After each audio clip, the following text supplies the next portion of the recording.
সুপ্রিয় দর্শক বিন্দু, রাসেল আহমেদ শুকুর ব্যক্তিগত 100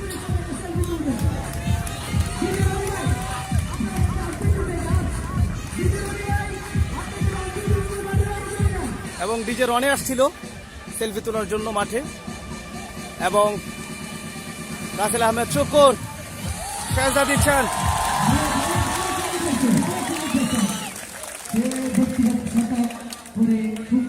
ব্যক্তিগত